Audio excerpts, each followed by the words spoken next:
Okay, so in today's episode we will be checking out some new Elpida Hyper based DDR3 memories, as I recently obtained 3 sticks of Corsair Dominator GTX2s from another user in the overclocking community, plus a Q6600 CPU that I tested on LN2 a bit over 3 years ago that did close to 5 GHz in W prime. I really want to retry that CPU on LN2 as it should be able to do even higher, and I really want to retake the rank 1 score in W prime 32, and then I should be able to hold all of the important top scores once again with the Q6600 CPU model, as the Q6600 should be one of the most popular, if not the most popular CPU models that ever existed in the history of computers. So the Corsair Dominator GTX2 is the absolute highest bin from Corsair with Elpida Hyper based DDR3 memory ICs. And it could also be the pinnacle of Corsair RAMs at the same time. I mean, the best memories that ever came out from Corsair. So they were only sold through their official website, if I'm correct, and they were sold individually. So they were not sold in dual channel or triple channel kits. They were sold individually, and the price was, I think, $200 per stick. So they were very expensive sticks back in the day, and they are still very expensive even today in 2021, because they are a very rare collector's item. So if you happen to see GTX2s for sale somewhere, don't expect a low price tag unless you are incredibly lucky. So I have one stick over here. So the stock configuration of GTX2 is pretty high. So you can see CM GTX2, 2 GB, 1 times 2 GB, 2048 megabytes, 2250 megahertz with 88824 timings at 1.65 volts, and version 2.1. 2.1 stands for Elpida Hypers, so you can determine that the stick uses Elpida Hyper based DDR3 memory ICs when there's version 2.1 labeled on the sticker. But yeah, so very expensive sticks, and they also came, I think they came with the extended fins straight out of the box, and you could purchase these longer fins from Corsair website if you wanted to upgrade the cooling fins of your standard Corsair Dominator GT memory sticks. But yeah, so I already have 2 sticks of Corsair Dominator GTX2s before these 3 sticks, so I really want to see how well these can do. They were quite expensive for me, so many people wouldn't buy those because they are still very expensive even today. But if they do the job, if they are completely alive and well, and they do the purpose for which I purchased them for, then I'm pretty happy with the purchase, because you can't really find those sticks anymore. And the more we go into the future, the harder it will be to find those, and the price will be even higher easily. So I will use the Rampage Extreme I purchased from Japan to do the tests. I will test each of the memory sticks individually, just like that over there, and I will mark down the voltage required for the 2000 megahertz frequency with 675 timings at command rate 1. So the absolute best voltage requirement for that given profile that I know of is around 1.8 volts, or a bit under, like 1.78. My recent Corsair Dominator GT 2000-7 memories that I bought from China, they can do that configuration at around like 1.78, 1.79. So I think these sticks are on par with those, but we'll have to see. So yes, I will get going. I will switch onto the capture card, and I will show you the actual settings in the BIOS, and let's see how well they will do. Like, what's the voltage requirement at that profile, and can we push them even higher than that? So we'll see. So without further ado, let's get started. Okay, sorry for the noise, because I put a quite strong fan blowing over the North Bridge and the CPU socket area, as well as the over the memory stick itself, because Elpida Hyper-based memories, they do heat up.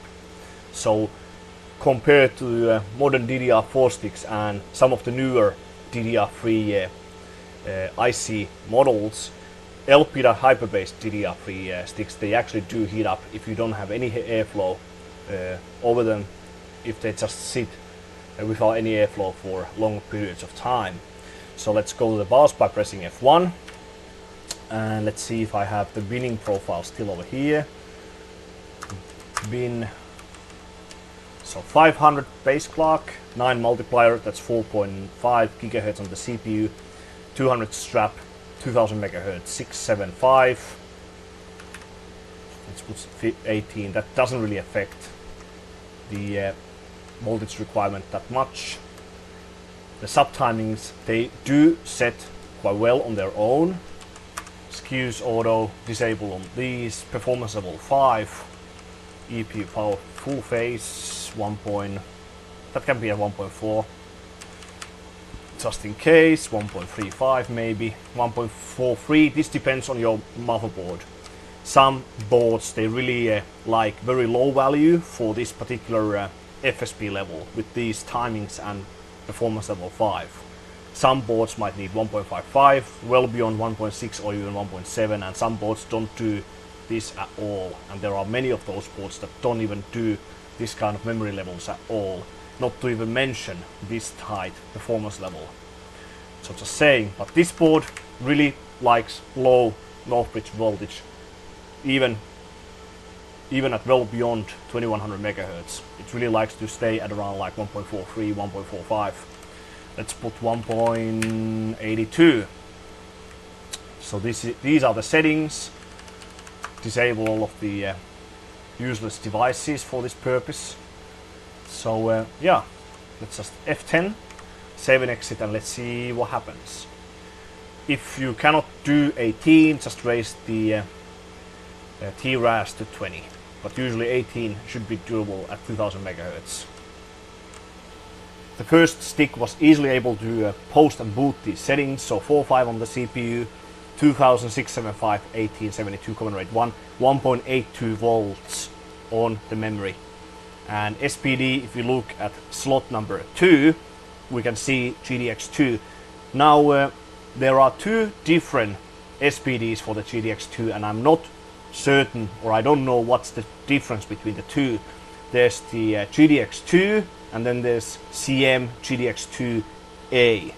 So I'm not sure what's the difference between the two.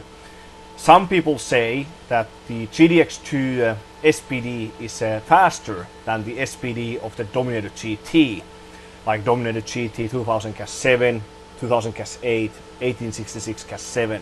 So some folks actually flashed Dominator GT sticks with the GTX2 SPD. So I'm not fully sure, but some people say that's a slight tweak, that these are actually a tiny bit faster. I could actually try it myself. So this is the older revision of SPD. So the newer sticks like Dominator GT 2000 Cas7, I think they are XMP 1.2. So this is like the first revision of XMP, if I'm correct. So yeah, so I just use SuperPi 32M to test the sticks. So just can they run like SuperPi 32M? When I do quick testing, I only run like 5 loops. If it's stable, I just go back to the BIOS, drop the voltage again, and once I'm on the edge, I will do a full run. So of course I will not make you bored to death, so I will not film the entire run. I will just show you the methods I use to bin these memory sticks, because Elpida Hypers, along with PowerChip X series and maybe Elpida PPSE based sticks, they are the most popular ones for overclocking purposes on these DDR3 platforms. On newer platforms like Haswell, Ivy Bridge, you also want to use those Samsung D-Die based DDR3 memory sticks like G-Skill Trident X, 2400 Cas9, 2600 Cas10, 2666 Cas10, and so on. But for these older platforms, 775, X58, and so on, Elpida Hypers are the best possible DDR3 sticks. And for the older AMD platforms as well, like Phenom 2 and so on, which are heavily limited on memory frequency, like below 2000 megahertz. But yeah, so this seems to run. Once it has passed 5 loops, I will just exit the test, I will go back to the BIOS and I will drop the memory voltage even more. Maybe down to 1.8, 1.78, and I'll try to run the test again. So yeah, and just to show you the settings one more time, the sub-timings really set quite well on their own. If you look at the second and third timings, we can see 8, 6, 6, 5, 7, 5, 7. These are actually quite tight. So I think the board really sets the sub-timings quite well. And the third timings are 19, 6, 1, 6, 6. They could be like 16, 6, 1, 6, 6 or 16, 5, 1, 5, 5, something like that. But these are already very, very good, just on auto, if you ask me. So now I will just drop the voltage to 1.78. If this passes, then this first stick is already on par with my absolute best Elpida Hyper-based stick already. My current best Elpida Hypers are 1.78 and 1.79, 1.8 volts, and they are the new sticks from China, from Taobao. So this is already, when it was, well, it seemed to pass at 1.82, that's already a very, very strong result. So yeah, so let's see what happens. Okay, so that's the result with the first GTX2 stick. So a successful SuperPi 32M run with a result of 10 minutes, 1.859 seconds. 4.5 CPU, same memory configuration as we set. Here are all the sub-timings, performance level 5, and the end voltage for this particular stick was 1.79 to 1.8. 1.78, 1.79 crashed at loop 12, loop 13, and spot on 1.8 set, which is 1.799, 1.8 measured, passed with just one attempt. So that's pretty much stable, I think. So I will just mark 1.79 to 1.8 on this particular stick.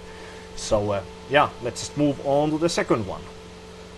Okay, it went pretty damn well, or well, better than expected in some ways.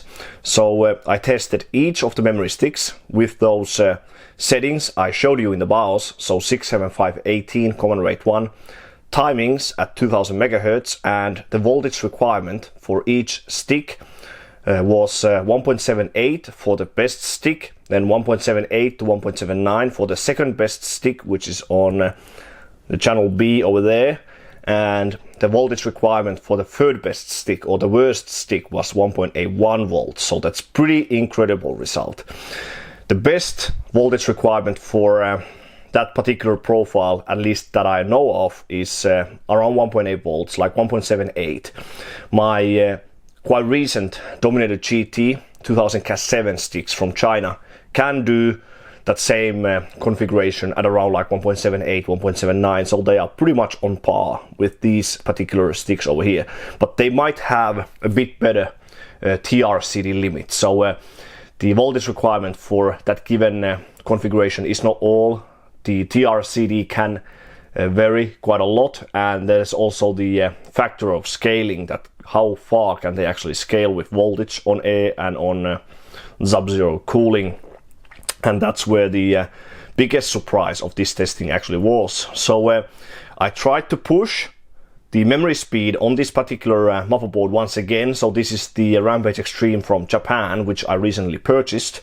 And previously I was always stuck at 2140 megahertz on the memory with performance level 5 and even performance level 6, and with very low north bridge voltage of 1.45 volts.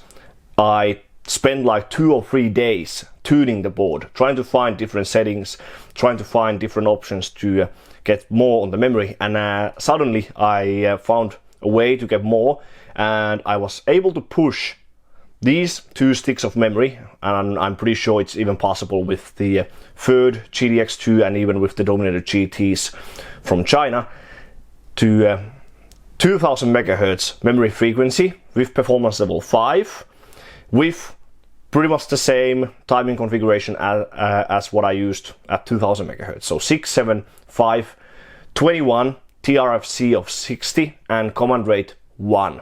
So 550 FSP, 2200 MHz. The only difference is TRAS, as you cannot run it so tight at that high frequency. You can run it at 18 at 2000, but for close to 2200 you need to loosen it to like 20, 21, something like this. So that's absolutely insane result. I've never seen 2200 MHz ever, pretty much, at least on ambient based cooling. When I tried the Team Finland Rampage Extreme briefly with memory on cold, I was able to push the memory up to like 2260 in simple tests like SuperPi 1M. I still think the Team Finland Rampage Extreme can be better than this, as with that Rampage Extreme I was able to do like 2180 with performance level 5 and even stronger AI twister for numerous times over and over again. So that board might be able to do even a bit higher than this, but again, I can still test more later if I wish. And I was still using the very basic water block on the North Bridge, and I haven't swapped the thermal pastes between the North Bridge and the South Bridge and the heatsink assembly. So that should help by a few degrees, because the thermal paste is so old, and of course it's not as good as something like KPX or Cryonaut or GC Extreme. So we'll see what happens later, but 2200 is already so astonishing result that it really makes anyone smile. But yeah, so the GTX2s are definitely a good purchase. They are very, very expensive, but if they do the job, if they keep going, and if they do the same settings what I saw with them today or during these last few days, then that's absolutely awesome purchase. So now I only have to find some more like very good CPUs, like a very good E8600, a better E8500, and something else as well, like a very good Q9550, maybe 9650, and we can do some more tests on cold. But yeah, so if you like to see this memory testing, if you are interested in these results, then please give a thumbs up and subscribe to my channel. And thanks for watching one of my videos once again, and I'll see you on the next one.